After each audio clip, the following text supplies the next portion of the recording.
La pelea de Granola contra los Saiyajins por fin empezó y para sorpresa de todos, lo hizo con una actuación por parte de Goku que podría ser la más lamentable desde su épica cagada en la resurrección de Freezer.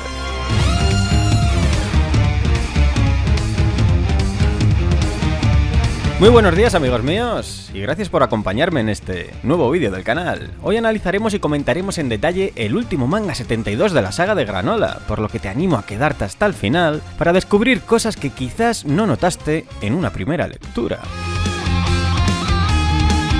Y es que 18 eran los días que habían transcurrido desde el final del capítulo 71, tiempo suficiente para llegar al planeta Cereal, donde, supuestamente, los Saiyajins debían enfrentarse al malvado villano Granola. Todo por supuesto como parte del maquiavélico plan de Maki, nótese la gracia, quien cerró su jugada indicando a los Saiyajins el lugar aproximado donde encontrar a Granola. Así pues, y mientras Oil les siguió, no se sabe muy bien cómo, hasta el lugar de la pelea para espiarles, Maki se quedó esperando la inminente llegada de los otros dos integrantes de los Hitters, Elec y Gas. Y fue ahí, amigos míos, cuando la trama nos dejó caer sutilmente un nuevo misterio que con mucha probabilidad será realmente importante en el futuro de la narrativa. Básicamente dijeron que hacía 40 años que no visitaban el planeta Cereal y que Gas tiene muy malos recuerdos de lo que pasó por aquel entonces. Elec concluye que no debe preocuparse debido a que ya no es en absoluto el mismo de antes. ¿Pero qué quiere decir toda esta misteriosa conversación? Pues bueno, lo que está claro es que Gas sufrió algún tipo de mala experiencia en la época en la que conspiraron para conquistar y revender el planeta Cereal, y dado que trabajaban en asociación con el ejército del Emperador del Mal, solo se me ocurre que alguno de sus esbirros, o el propio Freezer, se mofara de él, o incluso que le humillara en términos de poder de combate. Quizás fue de hecho alguno de los Saiyajins de la antigüedad, pero teniendo en cuenta la incipiente obsesión que desprende Gas por ser quien derrote a Freezer, apostaría porque el bueno del congelador no se portó muy cortésmente con él. Sin duda otro pequeño gran matiz de la trama que nos hace deducir que Gas puede que sea el verdadero villano principal de esta saga. Pero volviendo ya a lo que conocemos a ciencia cierta, los Saiyajins volaron hacia la montaña donde debían encontrar a Granola, sobrevolando las ruinas de una ciudad antaño destruida por sus propios antepasados. Es quizás de hecho la primera vez en la que Goku estaba tan metafóricamente cerca de su padre Bardock desde que éste le mandó a la Tierra. Por su parte, el detective Vegeta empezaba a notar cosas incoherentes, ya que por un lado las ruinas no eran recientes y por contra, las ciudades nuevas estaban intactas. Antes de que pudieran pensarlo demasiado, una serie de ráfagas de ki de gran precisión les obligó a esforzarse mucho tan solo para conseguir esquivarlas. Era por supuesto Granola, quien gracias a su mejorado ojo derecho cerealiano, conseguía poner en graves aprietos a dos guerreros muy experimentados. Vegeta se transformó en Super Saiyajin ordinario para poder esquivarlos, mientras que Goku, por su parte, prefirió usar el Ultra Instinto en forma base, algo que recién había empezado a dominar semanas atrás. Fue entonces cuando, luego de un rato de vacile, cambiando su posición de francotirador sin que pudieran detectar su ki, el primer error de Goku llegó de la forma más impactante posible. Granola logró acertarle en plena nuca, concretamente en un punto vital y desde mucha distancia, dejando a Goku aparentemente al borde de la muerte. Todo ello, como digo, sin que siquiera hubieran visto a su enemigo todavía, y obligando a Vegeta a gastar una de las dos semillas Senzu que había traído consigo. Es, como digo, el primer error de juicio de un Goku, que parece que cuantos más años pasan, menos aprenden la materia de confiarse, de infravalorar al rival, o quizás de sobrevalorar sus propias capacidades y fortuna en combate. Tuvo que ser el propio Vegeta el que le dio la reprimenda, haciéndole entender que si todavía no domina el Ultra Instinto en ese estado, lo mejor que puede hacer es esquivar usando la mente, como lo han hecho toda la vida, vaya. Lo que vino después no dejó de sorprendernos página a página, por lo que espero no dejarme nada importante en el tintero, amigos. Y es que cuando Goku, ya transformado en Super Saiyajin, logró ver por fin a Granola y atacarle con una ráfaga de ki, este desapareció en el último momento, reapareciendo un instante después justo a sus espaldas. ¿Se trataba del Sunkanido? Pues según el propio Goku, es de hecho algo todavía más rápido, por lo que entiendo que o bien es una versión mejorada de la teletransportación, o de hecho se trata del Kai Kai, utilizado por los Kaioshins. ¿Pero cómo es esto posible? Bien, recordemos que en capítulos atrás ya habíamos especulado sobre la posibilidad de que no solo poder habría obtenido con su deseo a Torombo, sino que además técnicas como el Hakai parecían ser ahora parte de su repertorio como peleador. De hecho, él mismo confirma que no sabe cómo se llaman las técnicas que está usando y que solo son parte de lo que le entregaron para poder ser el más poderoso del universo. Es desde luego un deseo francamente roto y difícilmente explicable, usando como base las palabras de Torombo sobre acumular la energía de su esperanza de vida, ya que eso no debería otorgarle técnicas como la teletransportación y el Hakai. En cualquier caso, y a falta de que en el futuro nos expliquen más sobre esto, lo cierto es que Granola habría recibido tanto poder como técnicas para poder ser así el guerrero más poderoso del universo en el momento en el que pidió el deseo. Sea como sea, la pelea sin Granola modo campero estaba a punto de empezar, y curiosamente Vegeta le cedió el primer lugar a Goku. Argumentó que él había venido aquí a demostrar que es más fuerte que Kakaroto, y que además este último todavía tenía que devolverle el golpe que recibió previamente. Pero en realidad, y aunque lo anterior también es cierto, lo que realmente quería Vegeta era saber más de un personaje que no terminaba de considerar como el típico villano al que tienen que derrotar sin más.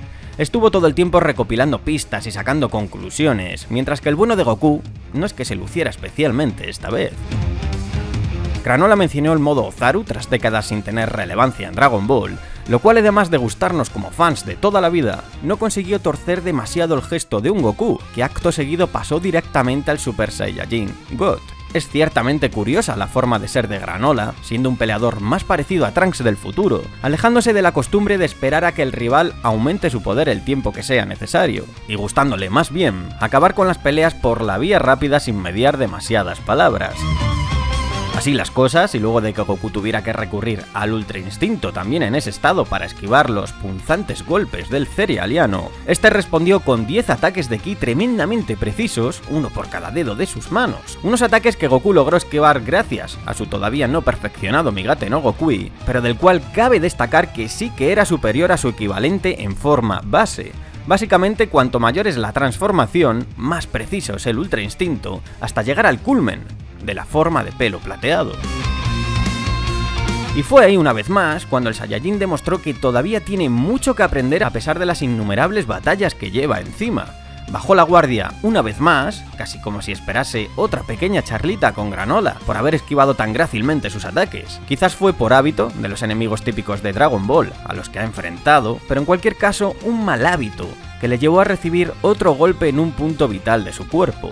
Unos segundos después cayó desplomado al suelo en forma base, cerrándose el círculo del que quizás sea el inicio de pelea más lamentable jamás visto en Son Goku.